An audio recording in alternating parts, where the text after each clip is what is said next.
Hello friends, this is Jiasu Bakuhatsu, and this is just going to be a little summary, I guess, of my impressions of Undertale.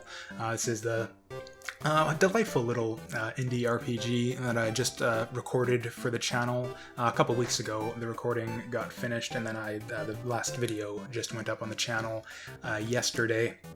And I thought I'd just take this opportunity to just kind of, basically just give just a big old wrap up of, what I thought of the game and my impressions of it overall. And I guess maybe to just sort of give the same kind of caveat slash preamble that I gave to my original recorded playthrough series for those of you who didn't bother to watch through that. I went into this game with kind of a bit of skepticism. I had seen a lot of hype for it. A lot of people just rave reviews online. A lot of people really, really love this game a lot, it seems, like to the point where I'm seriously like seeing people all over the place saying, oh, best RPG ever, best game of the year, best game of all time even. I've seen that claim made a few times. So I honestly, it kind of rubs me the wrong way just when I see that kind of stuff in general. Almost every time I see that game kind of hyped to all hell like that, it just ends up being a complete disappointment. So I was kind of really skeptical of this game at the outset. And still, all the stuff I was hearing about it all over the place online it convinced me to try the game. But then I went and kind of checked out the game. I saw screenshots, kind of little summary of the different gameplay elements and stuff, and I kind of felt that maybe this game isn't for me after all. So I decided not to play it in the end. And then I ended up catching just a few minutes actually of someone streaming the game out of context. It was actually Slow Beef's stream of the genocide kill everything playthrough route of Undertale, and I saw just like a few bits of that. And I thought I really liked a lot of the humor that I saw, and so that sort of convinced me to actually buy the game and give it a fair shot. And I'm kind of glad that I did. Obviously, I think I can't really say it's overhyped. I mean, people think what they think. I can't tell them that they're wrong for liking this game, and in fact, or for liking the game as much as they do. And in fact, I was pleasantly surprised, I think, by the game in the end. I had a fair bit of fun with it. It was very kind of everything you'd expect from it. Very cute, very charming. It's just a good time all around. Loved the characters, especially were the main draw there. I felt I just love the cast of characters in this game. But apart from that, I was really a lot of the gameplay ended up being a little bit disappointing. In that it's like to sort of just hear the concept of the game. It's like kind of a standard JRPG, but with some interesting twists. Instead of the standard, just enemies hit you and you take damage, you got your little kind of top-down shmup bit where you're dodging bullets and stuff. And I thought that seemed kind of neat when I first heard about it. And you got kind of the whole negotiation, sort of talking your way through encounters element, where it's sort of almost solving little puzzles, really, to try and figure out how to get out of the different enemy encounters without killing anything. So that seemed really interesting as well. And that's all, they are interesting twists that I do think add to the game. But in the end, I think I think that those little interesting twists didn't really amount to much in the end. And then I think overall, actually, the game really is kind of basically your bog standard JRPG in the end, and it's not that different in the end. Actually, it's like the bullet dodging thing is pretty neat, or at least for me, I actually do play.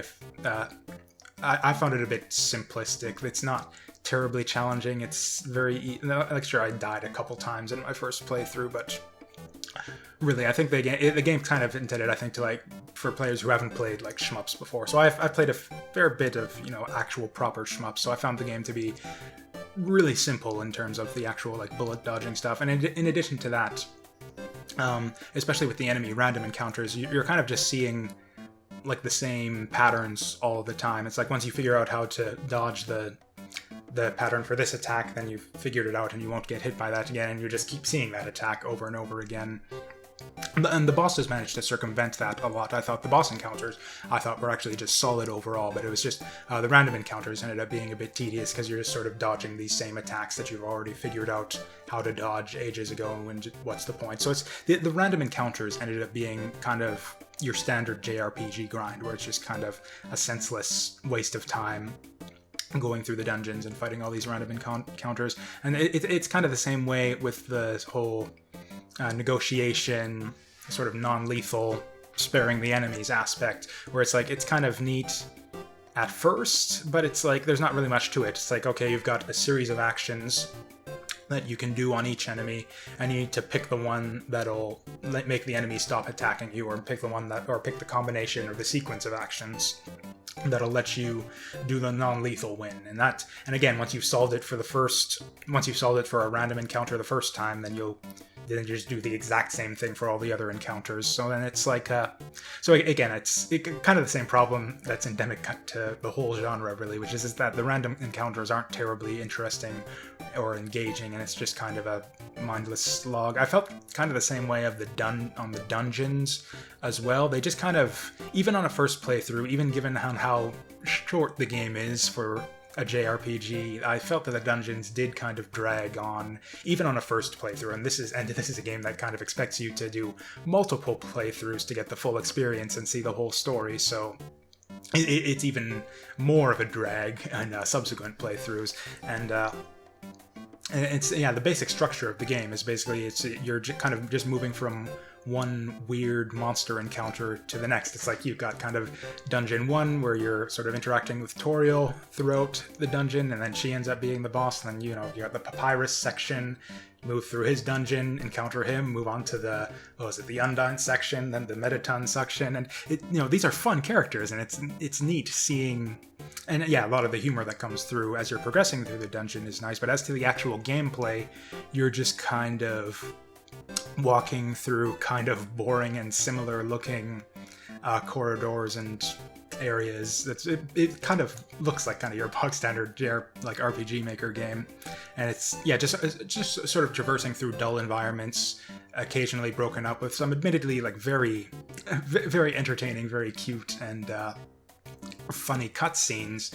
But apart from that, and especially this is even a bigger problem on subsequent playthroughs, where it's just you've seen all this shit already, so you're just like going through the dungeon, and it's just there's not really much there to engage you in terms of gameplay, which is, I think, a problem that's endemic to this whole sort of JRPG genre, which is why I say that in the end the game doesn't really end up being that much different from your bog standard JRPG. And actually, another thing that I kind of noted in my first playthrough of the game is that there isn't really much story progression throughout the game either. It's like really the actual story of the game, like you've got this premise, you're falling down into the monster world and you're trying to escape, and then that's basically like the whole plot of the game. There's not really much in the way of like development from there. It's like you don't really, like, you're learning a little bit about this world and sort of why these monsters are down here. But like in terms of like an actual like plot, like twists and turns and whatnot, it's more world building and character development more so than an actual like plot or story driven developments or anything like that. Which is at least until the very end of the game, where they just sort of drop the whole bit about the first human and the king's son and whatnot, and so it's the stuff with gathering the human souls. So it's like.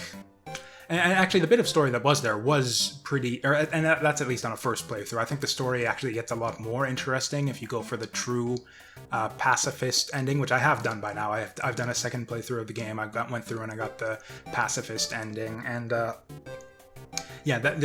story's kind of neat on a first playthrough. It wasn't really mind blowing. I thought the freak out at the end.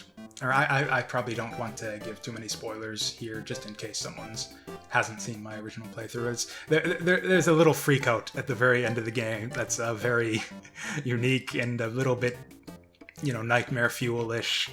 But other than that, there's a lot of the stuff I think in this game is kind of familiar. Like if you've played like stuff like Earthbound or Near, like those kind of clever subversions and sort of fourth wall breaking elements, and the way the game kind of the sorts of surprises that the game springs on you in terms of sort of that whole meta storytelling aspect, where it's sort of drawing attention to its own game mechanics and the whole notion. I really can't get into this too much because we're kind of delving into spoiler territory. The game does some interesting kind of quasi fourth wall breaking things, where it's sort of drawing attention to sort of the way video games work in general and the way people play video games as part of its storytelling, and it does that in kind of a neat way. And again, it's not entirely new. You've seen this sort of thing before if you've played games like Earthbound, or Nier is another game. And I think I mentioned that in my playthrough, is that there's a lot here that I actually recognize from Nier in terms of the sort of multiple playthroughs thing, where it uncovers more of the story as you go through, or the Drakengard series is another example. Anyway, so yeah, I wasn't blown away. Anyways, I got off on a tangent there. On the story overall, I wasn't really blown away by it like the first time through the game. It's just like, okay, you go through, you meet all these neat people, and then you get out of the underworld. Something freaky happens. I'm not gonna go too much into, and then you're out, and then there's not really that much of a story. But so I was like, I was not that impressed. But when I came out of the game, like off my very first playthrough, my thinking was, okay, that was nice, cute, a bit of fun, but I was thinking, like, I'm not going to play it for more endings. I don't really. And again, I wasn't engaged enough by the actual gameplay of the game that I would actually want to play it again. I'm thinking, I don't want to slog through all those dungeons again. I don't want to go through seeing all these jokes and cute cutscenes that I've already seen the first time. I just don't want to bother with all that just to see a new ending. But it was actually when I was processing the videos for my playthrough. It's like, okay, my computer's busy doing this stuff. What am I going to do now? Okay, I guess I'll take a few hours out and play through the game a second time.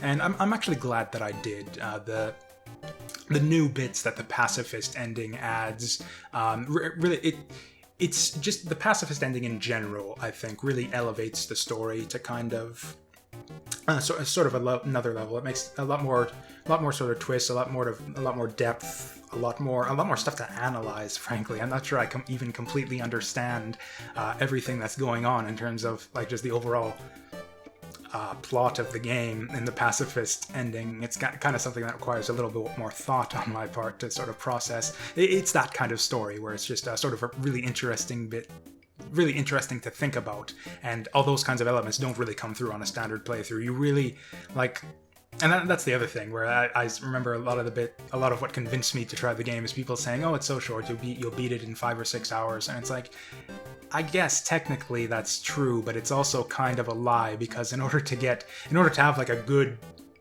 full experience with a really satisfying conclusion, you really do need to do that second playthrough and get that pacifist ending. So it's really, in the end, I think the game ends up being closer to like a 9 or 10 hour experience, or even longer, depending on how thorough you're going to be about it.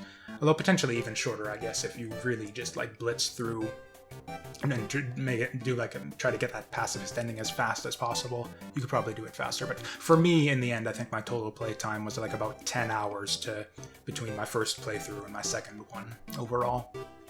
And again, a lot of, as much as there was like sort of great stuff tacked on to the end of my second playthrough, everything up to that point really wasn't so great. It's kind of as I anticipated. It's not really fun to go on just through these big long dungeons and encountering these same old random encounters and seeing these same old cutscenes that I saw my first time through the game as well. They throw in some extra jokes, again, kind of drawing attention to the fact that you're playing through the game a second time, and there are some certain characters and certain parts of the game that kind of notice that you're playing through the second time and comment on that, and that's kind of funny, but there's not really a ton of that. Overall, it was just sort of like honestly kind of a boring experience playing through the game the second time, capped off with like a really kind of, I don't even know what to call it, just like a cavalcade of plot development and twists and turns that really sort of expand the universe. And So it sort of just give you a lot to think about and analyze in terms of what was really going on the whole time. In terms, it sort of recontextualizes. It's one of those twists that kind of recontextualizes everything that came before as you were playing through the game previously. So it's like, and again, a fantastic finish. I think the pacifist ending is really needs to be experienced in order to get the full experience out of the game and have a good, satisfying conclusion. And in the end, that's really what I got. I'm glad that I did end up going through the game the second time. I end up having, so like I said, I was kind of left a bit unfulfilled after my first playthrough. That was really fixed after going through and with the second playthrough and seeing the true ending. I have a much more positive opinion of the game as a whole, just as a result of that second playthrough. It left me with a really much better overall impression of the game, I think.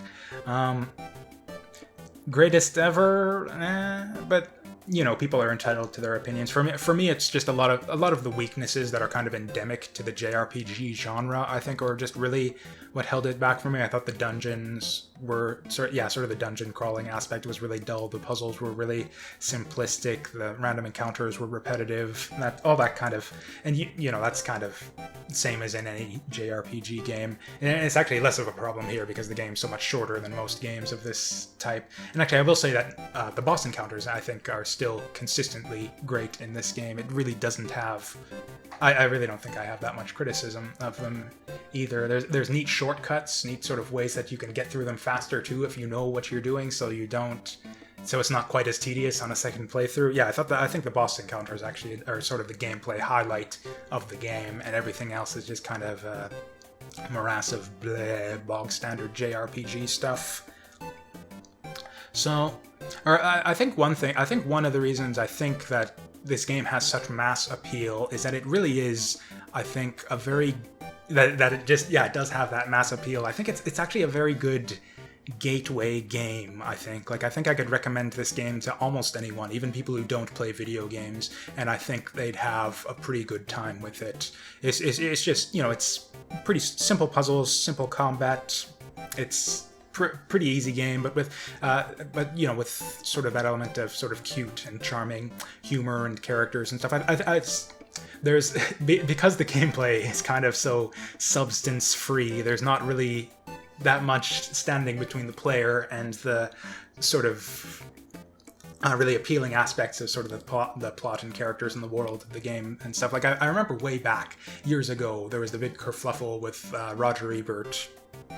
Saying that, you know, video games aren't art and all that whole kerfluffle, and a bunch of people would, and I remember reading through like kind of his little letterbox column that he did on his website, and people, you keep on getting suggestions for games that he should try in order to prove that games are art, and Shadow of the Colossus was one that kept on coming up over and over and over again, and I remember at the time just thinking, really, you're going to recommend Shadow of the Colossus, like a big epic like 3D action game like that, to a guy who's like basically never played a video game before? It's just like I don't know. It just didn't seem. It seemed like sort of failing to see things from the other person's perspective. Kind of expect. Yeah, I put it to you this way: I really don't expect that someone could come into Shadow of the Colossus like having never played a video game before and be able to like get what the game is all about, be able to like grasp the controls and sort of the puzzle solving aspects and the exploration. There's just too much